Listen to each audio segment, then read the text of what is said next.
پھر اللہ سبحانہ تعالیٰ فرماتے ہیں ان الذین، بے شک وہ لوگ، یکتمون جو چھپاتے ہیں یعنی لوگوں سے، ماں اسے جو انزلنا نازل کیا ہم نے، من البینات روشن نشانیوں میں سے، والہدا اور ہدایت میں سے، من بعد ما بعد اس کے جو، بیناہ بیان کر دیا ہم نے اس کو، للناسی لوگوں کے لیے، فی الکتابی کتاب میں، اولئک یہ وہ لوگ ہیں، یلعنہم اللہ لعنت کرتا ہے ان پر اللہ تعالیٰ، ویلعنہم اللاعنون اور لعنت کرتے ہیں ان پر لعنت کرنے والے۔ اب یہاں پر اللہ سبحانہ تعالیٰ ان لوگوں کے بارے میں بات کر رہے ہیں کہ جو حق کو چھپاتے ہیں۔ الذین سے مراد یہاں پر علماء ہیں، خاص الخاص تو یہاں پر یہود و نصارہ کے علماء کی بات ہو رہی ہے، لیکن یہ معنی قیامت تک آنے والے ان علماء کے بارے میں بھی ہے جو حق کو چھپاتے ہیں۔ ان واعظین کو بھی اللہ تعالیٰ ان میں شامل کرتے ہیں جو لوگوں سے حق چھپاتے ہیں۔ ایکچولی ان علماء اور ان واعظین کو دینی لحاظ سے معاشرے میں کچھ مقام حاصل ہوتا ہے۔ لوگ اپنے شرعی مسائل پوچھنے کے لیے ان علماء کے پاس آتے ہیں۔ اب علماء اگر حق کو چھپا جاتے ہیں تو اللہ سبحانہ تعالیٰ فرماتے ہیں کہ ایسے لوگوں پر اللہ کی لعنت ہے اور سب لعنت کرنے والوں کی ان پر لعنت ہے۔ اب آپ دیکھیں تو یہود و نصارہ کے علماء نے حق کو چھپایا۔ یہود کے علماء جانتے تھے نبی اکرم صلی اللہ علیہ وسلم کے بارے میں، ان کی آمد کی بشارتیں ان کو پتہ تھیں، لیکن اس کے باوجود بھی وہ چھپا گئے۔ اسی طرح امت مسلمہ کو جو ذمہ داری دی گئی ہے کہ حق کو آگے بیان کریں، اگر وہ بھی حق کو چھپائیں گے تو وہ بھی انہی میں ہی شامل ہیں۔ تو یہ لوگ ملعون ہیں، یعنی لعنت زدہ ہیں، جو علم اپنے تک رکھتے ہیں، حق اپنے تک رکھتے ہیں، لوگوں کو نہیں بتاتے۔ اس کے پیچھے ایک نفسیات یہ بھی ہے کہ وہ خود کو عالم بنائے رکھیں اور عوام عوام ہی رہے۔ پھر یہ کہ ایسے علماء جو برائیوں کو دیکھتے ہوئے بھی نہیں روکتے، تو وہ بھی حق کو چھپانا ہے۔ پھر آپ دیکھیں کتنی غلط کاریاں علماء جائز قرار دے دیتے ہیں، تو یہ بھی حق کو چھپانا ہے۔ اب اگر علماء لوگوں کو حق بتا دیں تو وہ انڈیپینڈنٹ ہو جائیں گے نا، تو وہ یہ نہیں چاہتے، وہ چاہتے ہیں کہ لوگ انہی پر ہی ڈیپینڈنٹ رہیں۔ بخاری کی روایت میں آتا ہے، آپ صلی اللہ علیہ وسلم نے فرمایا کہ جس شخص سے کسی شرعی امر یعنی علم کا سوال کیا جائے اور وہ اسے چھپا لے، اسے قیامت کے دن آگ کی لگام پہنائی جائے گی۔ یعنی اگر کسی سے کوئی شرعی مسئلہ پوچھا گیا ہے، شرعی علم پوچھا گیا، اس کو پتہ بھی ہے لیکن وہ نہ بتائے، تو کل قیامت کے دن اس کو آگ کی لگام پہنائی جائے گی۔ بخاری کی روایت میں آتا ہے، سیدنا ابو ہریرہ رضی اللہ تعالیٰ عنہ سے روایت ہے کہ اگر کتاب اللہ میں یہ 2 آیتیں نہ ہوتی تو میں کوئی بھی حدیث بیان نہ کرتا۔ پھر انہوں نے یہ آیات تلاوت فرمائی، ان الذین یکتمون ما انزلنا من البینات والہدی، اور آگے رحیم تک، یعنی سورۃ البقرہ آیت نمبر 159 اور 160۔ بے شک جو لوگ اس کو چھپاتے ہیں جو ہم نے واضح دلیلوں اور ہدایت میں سے اتارا، اور آخر میں نہایت رحم والا ہے۔ حضرت ابو ہریرہ چونکہ محدث صحابہ میں سے تھے اور ان کا کام یہی تھا کہ وہ حدیث بیان کرتے تھے، وہ کہتے ہیں کہ اگر یہ 2 آیتیں قرآن پاک میں نہ ہوتی تو میں کوئی بھی حدیث بیان نہ کرتا۔ وہ اس لیے کیونکہ حدیث بیان کرنا ایک بہت بڑی ذمہ داری کا کام تھا اور بہت محنت طلب کام تھا۔ پھر اسی طرح اگر کسی مسئلے سے غلط فہمی پیدا ہوتی ہے اور عوام میں فتنے کا خوف ہو تو اسے عوام کے سامنے پیش نہیں کرنا چاہیے۔ یعنی اگر کسی بات کو لے کر عوام مس انڈرسٹینڈنگ کا شکار ہونے والے ہوں تو پھر اس کو لوگوں کے درمیان بیان نہیں کرنا چاہیے، کیونکہ یہاں مقصود حق کو چھپانا نہیں ہوتا۔ اس بارے میں بھی ایک روایت آتی ہے، سیدنا انس رضی اللہ تعالیٰ عنہ بیان کرتے ہیں کہ مجھ سے بیان کیا گیا کہ رسول اللہ صلی اللہ علیہ وسلم نے ایک روز معاذ بن جبل رضی اللہ تعالیٰ عنہ سے فرمایا، جو شخص اللہ سے اس کیفیت کے ساتھ ملاقات کرے کہ اس نے اللہ کے ساتھ کسی کو شریک نہ کیا ہو، وہ یقیناً جنت میں داخل ہوگا۔ معاذ رضی اللہ تعالیٰ عنہ نے عرض کیا، یا رسول اللہ صلی اللہ علیہ وسلم، کیا میں اس چیز کی لوگوں کو بشارت نہ سنا دوں؟ یعنی میں جا کر لوگوں کو نہ بتا دوں کہ اگر وہ توحید پر رہیں گے تو بس جنت میں جائیں گے؟ تو آپ صلی اللہ علیہ وسلم نے فرمایا، نہیں، مجھے خوف ہے کہ لوگ اس پر بھروسہ کر بیٹھیں گے۔ اسے بخاری نے روایت کیا ہے۔ اب اس وقت تو نبی اکرم صلی اللہ علیہ وسلم نے حضرت معاذ بن جبل کو روک دیا تھا، لیکن جب رسول اللہ صلی اللہ علیہ وسلم اس دنیا سے چلے گئے تو لازماً یہ ان پر امانت تھی، اس لیے انہوں نے اس حدیث کو بیان کر دیا۔ لیکن جب لوگ دین پر ابھی نیا نیا عمل کرنا شروع کیے ہی تھے تو اس وقت رسول اللہ صلی اللہ علیہ وسلم نے حکمت کے بنا پر یہ بات بتانے سے منع فرمایا تاکہ لوگ عمل کریں، کہیں ایسا نہ ہو کہ صرف توحید پر آنے کو ہی کافی نہ سمجھ لیں۔ تو اس معاملے میں حکمت سے بھی کام لینا بہت ضروری ہے کہ آپ جو بھی بات لوگوں کو بتائیں وہ ان کے مینٹل لیول یعنی ذہنی صلاحیتوں کو مد نظر رکھ کر بتائیں۔ اگر آپ ان کو کوئی ایسی بات بتا دیں جس کو وہ مس انڈرسٹینڈ کر جائیں، نہ سمجھ پائیں، تو ہو سکتا ہے کہ وہ عمل سے رک جائیں۔ اسی طرح بخاری کی ایک روایت ہے، سیدنا علی رضی اللہ تعالیٰ عنہ نے فرمایا، لوگوں سے وہ بات بیان کرو جسے وہ سمجھ سکیں۔ کیا تم پسند کرتے ہو کہ اللہ اور اس کے رسول صلی اللہ علیہ وسلم کو جھوٹا کہا جائے؟ اب یہاں حضرت علی جو ہیں وہ یہ بات بتا رہے ہیں کہ آپ لوگوں تک وہی علم پہنچاؤ جو لوگ اچھے سے سمجھ سکیں۔ کہیں ایسا نہ ہو کہ لوگ اللہ کو جھوٹا کہہ دیں، نعوذ باللہ، کہیں ایسا نہ ہو کہ لوگ رسول اللہ صلی اللہ علیہ وسلم کو جھوٹا کہہ دیں۔ تو آپ دیکھیں ایک اسٹوڈنٹ لیول پر جب ہم کوئی بات پڑھتے ہیں تو وہ فرق ہوتا ہے، اور اگر ہم عوام سے بات کرتے ہیں تو ان کا لیول فرق ہوتا ہے۔ تو یہ کام جو ہے حق بتانے کا، یہ بڑا ہی حکیمانہ ہونا چاہیے۔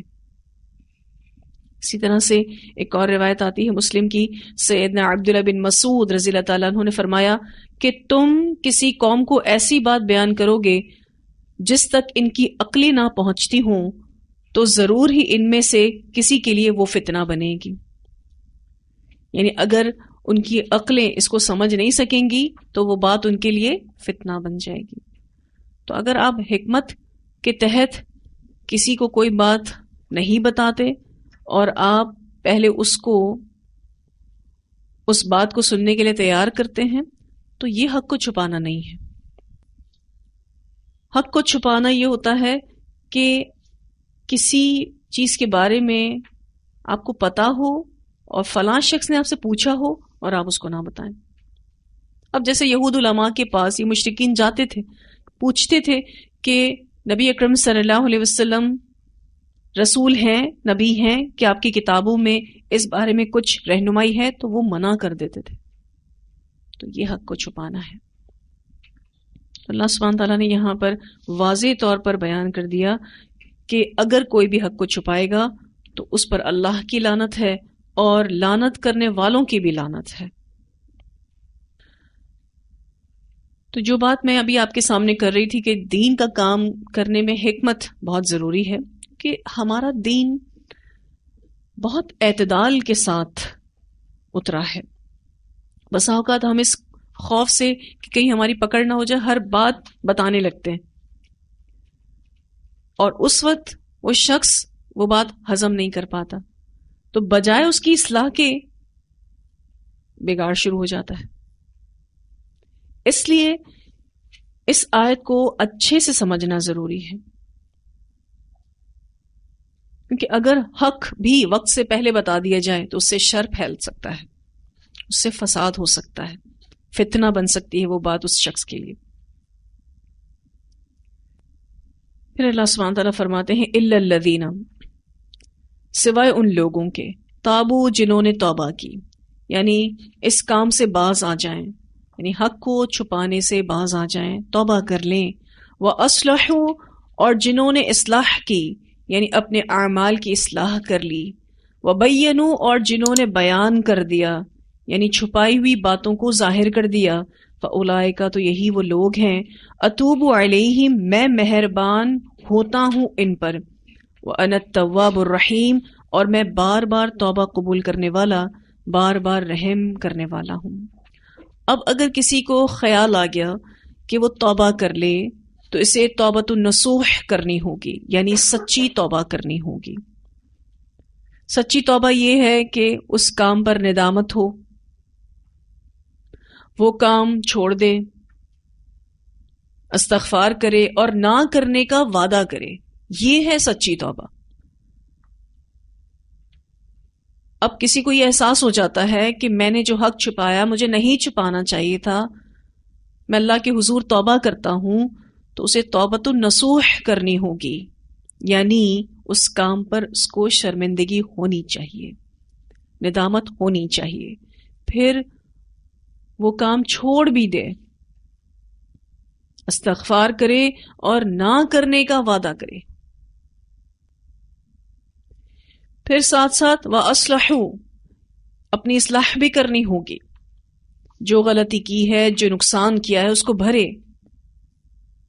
مزید نیکی کے کام کرے، کیونکہ نیکیاں برائیوں کو لے جاتی ہیں، تو اپنے اعمال کی اصلاح کرے، مزید نیک کام کرے۔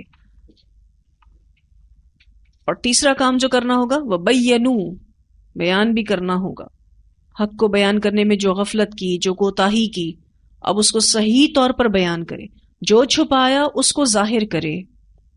تو ایسے لوگوں کی توبہ اللہ تعالیٰ قبول فرماتے ہیں۔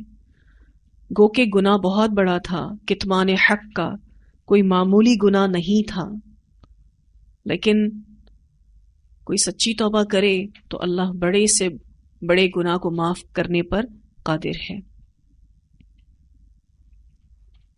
یہاں بہت سارے لوگ جب حق کو چھپاتے ہیں اور اس بات کا احساس کر لیتے ہیں کہ ہمیں حق کو نہیں چھپانا چاہیے، ہمیں بتا دینا چاہیے، تو عمومی طور پر ایسا ہوتا ہے کہ وہ ایک آر کا شکار ہو جاتے ہیں۔ ان کو ایسا لگتا ہے کہ اگر ہم نے یہ بات ڈکلیئر کر دی، یہ بات لوگوں کے سامنے واضح کر دی، تو ہماری عزت خراب ہوگی، ہماری پوزیشن ڈاؤن ہوگی۔ اس وجہ سے بہت سارے علماء حق کو جانتے ہوئے بھی آگے بیان نہیں کرتے، اور وہ اس آر میں مبتلا ہو جاتے ہیں، جس سے وہ اپنا نقصان بھی کرتے ہیں اور عوام کا نقصان بھی کرتے ہیں، اور یہ نقصان اتنا بڑا ہے کہ آپ دیکھیں اللہ کی لعنت ہے، اور پھر لعنت کرتے ہیں ان پر لعنت کرنے والے، اس میں فرشتے بھی آتے ہیں، مومنین بھی آتے ہیں، اور اللہ کی جتنی بھی مخلوق ہے وہ سب ان پر لعنت کرتی ہے۔ اور لعنت کا معنی کیا ہے؟ رحمت سے محرومی۔ پھر اللہ سبحانہ تعالیٰ فرماتے ہیں ان الذین کفروا، بے شک وہ لوگ جنہوں نے کفر کیا، اور کفر سے مراد یہاں پر ایمان نہ لانا ہے، کیونکہ پیچھے بات ایمان نہ لانے کی بھی ہوئی۔ دوسری مراد ناشکری بھی ہے، کیونکہ پیچھے بات ناشکری کی بھی ہوئی کہ وہ شکر ادا نہیں کرتے۔ اور تیسری مراد حق کو چھپانا بھی ہے، کیونکہ پیچھے بات حق کو چھپانے کی بھی ہوئی۔ ان الذین کفروا سے تین مرادیں ہیں، ایک مراد ایمان نہ لانا، دوسری مراد ناشکری کرنا، اور تیسری مراد حق کو چھپانا۔ بے شک وہ لوگ جنہوں نے کفر کیا، یعنی ایمان نہیں لائے، ناشکری کرتے رہے اور حق کو چھپاتے رہے، وَمَاتُوا اور وہ مر گئے، وہم اس حال میں کہ وہ کفارن کافر تھے۔ وہم کا واو اگر آپ سرکل کر لیں یہ حالیہ ہے، یہاں اور کا معنی نہیں آ رہا، حال بتایا جا رہا ہے کہ جس وقت وہ مرے ان کا حال یہ تھا کہ وہ کافر تھے۔ اولئک یہی وہ لوگ ہیں، علیہم ان پر لعنت اللہ لعنت ہے اللہ کی، والملائکتی اور فرشتوں کی، والناس اجمعین اور لوگوں کی، سب کے سب کی، یعنی تمام لوگوں کی۔ جو اس حال میں مر گیا کہ وہ کافر تھا تو پھر اس پر اللہ کی لعنت ہے، فرشتوں کی بھی لعنت ہے، اور تمام لوگوں کی بھی لعنت ہے۔ اور الناس سے مراد مومنین ہے۔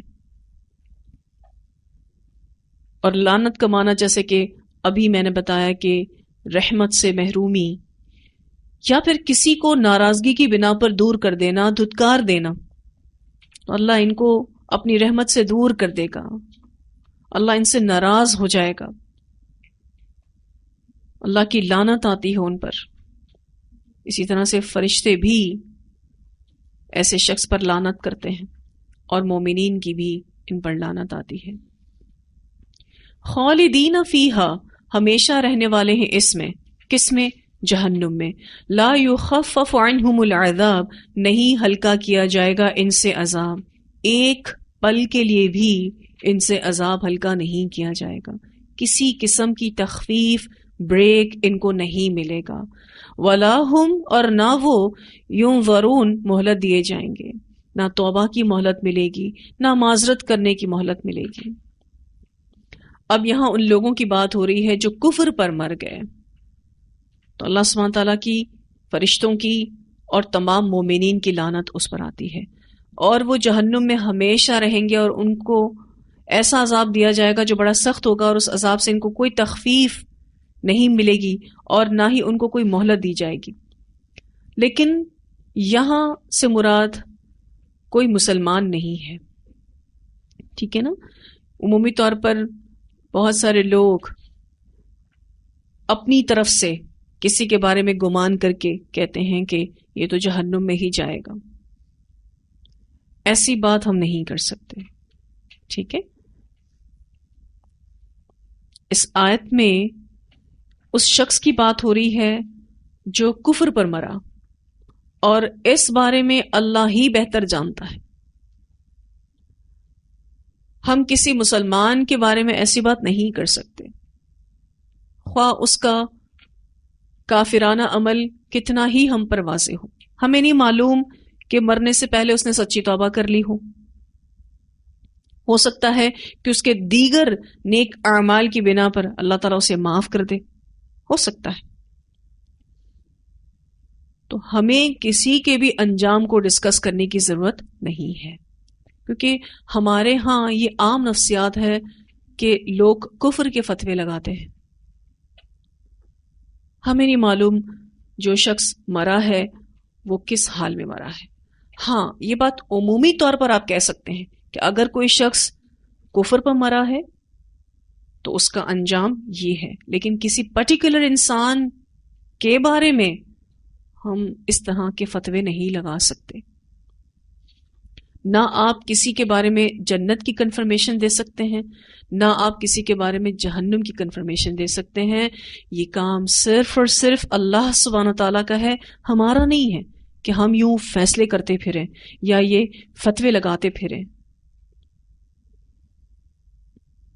کیونکہ جب ہم دین پڑھتے ہیں تو ہمارے فادرز کے بارے میں لوگ ہم سے پوچھتے ہیں، یا ہمارے دل میں یہ سوال آتا ہے کہ انہوں نے تو اس طرح سے قرآن کو نہیں پڑھا، انہوں نے تو اس طرح سے عمل نہیں کیا، یا ان تک تو یہ احادیث اس طرح سے نہیں پہنچی، تو کیا وہ جہنم میں جائیں گے؟ یا تو آپ کے دل میں یہ سوال آ سکتا ہے، یا کوئی آپ سے پوچھ سکتا ہے کہ کیا وہ سب غلط تھے، کیا وہ سب جہنم میں جائیں گے؟ تو آپ نے یہی جواب دینا ہے کہ کسی کے انجام کے بارے میں ہم نہیں جانتے۔ ہمیں تو اپنے انجام کے بارے میں نہیں پتا، ہم کسی اور کے انجام کے بارے میں کیا بتائیں گے؟ یہ فیصلہ کرنا صرف اور صرف اللہ کا کام ہے، بندوں کا کام نہیں ہے، اور اللہ کے کام میں بندوں کی مداخلت اللہ کو سخت ناپسند ہے۔ اور ویسے بھی آپ دیکھیے کہ جس بارے میں ہمیں کنفرم ہی نہ ہو، ہم کیسے کہہ سکتے ہیں؟ عمومی بات ہے جو کہ یہاں بیان ہوئی ہے کہ اگر کوئی کفر کی حالت میں مرا تو اس کا انجام یہ ہے۔ پھر اللہ سبحانہ تعالیٰ فرماتے ہیں وَإِلَٰهُكُمْ إِلَٰهٌ وَاحِدٌ، اور الہ تمہارا صرف الہ ایک ہی۔ توحید کا بیان کیا جا رہا ہے۔ لا الہ الا ہو، نہیں کوئی الہ مگر وہی، الرحمن الرحیم، جو نہایت مہربان، جو بہت رحم کرنے والا ہے۔ توحید کا بیان کیا جا رہا ہے جو کہ قرآن پاک کا غالب حصہ ہے۔ قرآن پاک کے اگر ہم 3 حصے کریں تو اس میں ایک حصہ توحید پر بیان کیا گیا ہے۔ اس آیت میں اللہ تعالیٰ نے یہ خبر دے دی کہ اللہ کے علاوہ کوئی معبود برحق نہیں، وہ اپنی ذات میں اپنے اسماء میں، اپنی صفات میں، اپنے افعال میں اکیلا ہے، کوئی اس کا شریک نہیں. اس لیے عبادت کی تمام صورتیں صرف اور صرف اللہ کے لیے خاص ہونی چاہیے. اور یہ توحید اتنی بڑی دولت ہے، اتنی بڑی نعمت ہے کہ جس کا ہم جتنا بھی شکر ادا کریں کم ہے. اس کے لیے دعا بھی کرنی چاہیے کہ یا اللہ تو ہمیں ہماری زندگی کے آخری لمحے تک توحید پر رکھنا اور توحید پر ہی موت دینا، اور اللہ تو ہماری نسلوں میں بھی توحید چلا. بہت ہی بہترین نعمت ہے اس بات کا احساس کہ اللہ ایک ہے اور اللہ ہی نفع نقصان کا مالک ہے. ساری عبادتیں بھی اللہ ہی کے لیے لائق تر ہیں، سارا شکر بھی اللہ ہی کے لیے ہے.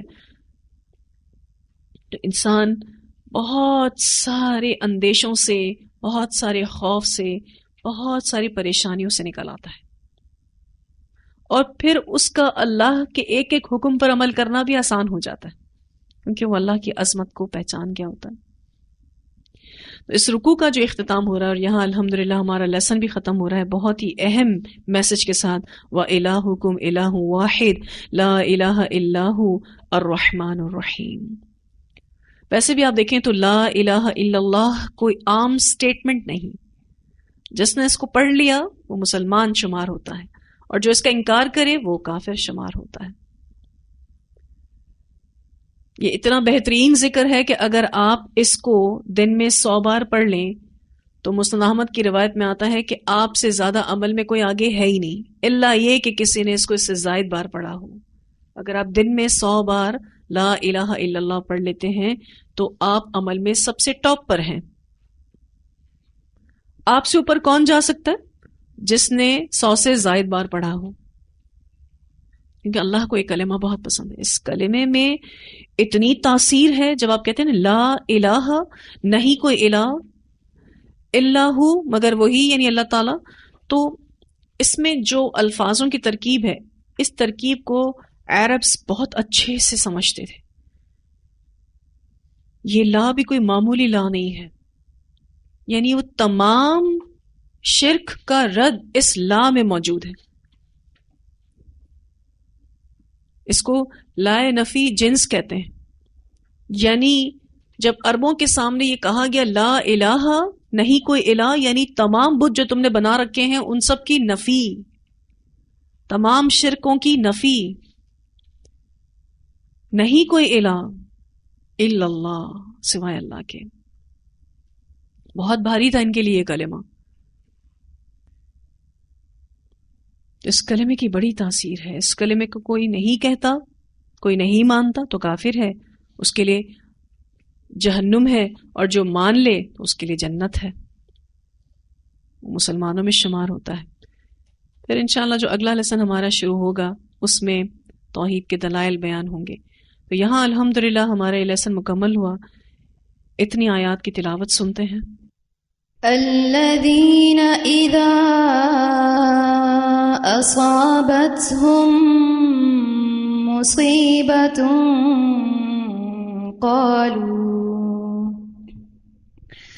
قالوا انا للہ وانا الیہ راجعون اولئک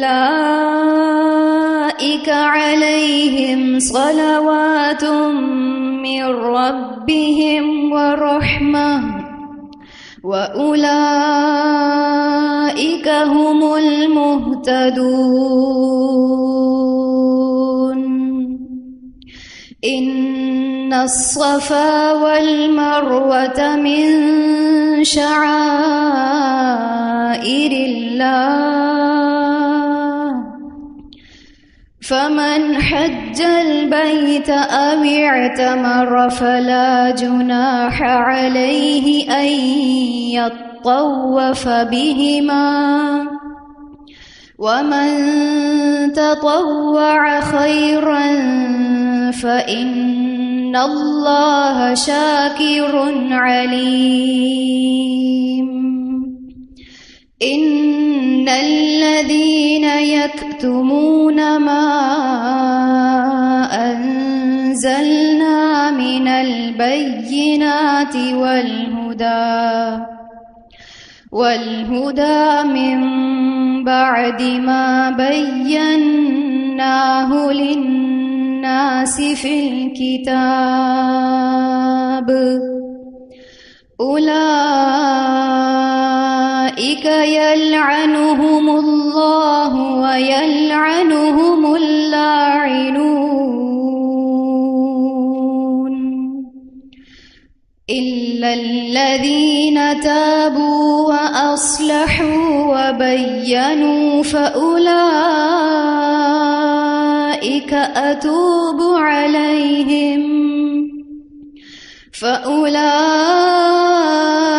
أتوب عليهم وأنا التواب الرحيم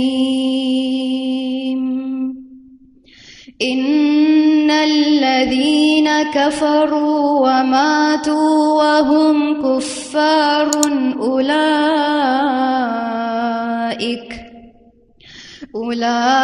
أولئك عليهم لعنة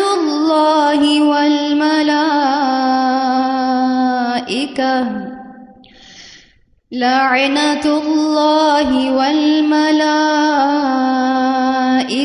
والناس أجمعين خالدين فيها لا يخفف عنهم العذاب ولا هم ينظرون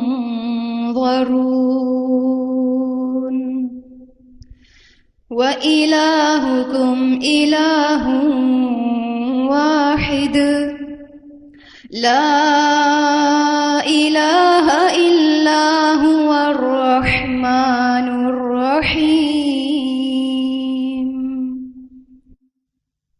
یہاں جو یہ بات ہوئی کہ جو کفر پر مر گیا تو اللہ کی لعنت ہے، اللہ سب سے بڑا ہے اور اللہ کی لعنت ہے. پھر آپ دیکھیے والملائکتی، اور فرشتوں کی.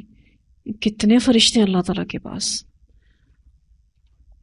یعنی اتنے فرشتے ہیں آسمان میں کہ نبی اکرم صلی اللہ علیہ وسلم کی ایک حدیث سے پتہ چلتا ہے کہ آسمان چرچرا رہا ہے اور اسے چرچرانے کا حق ہے، کیونکہ آسمان میں 4 انگل برابر جگہ بھی خالی نہیں اور اللہ کے فرشتے سجدے میں پڑے ہوئے ہیں.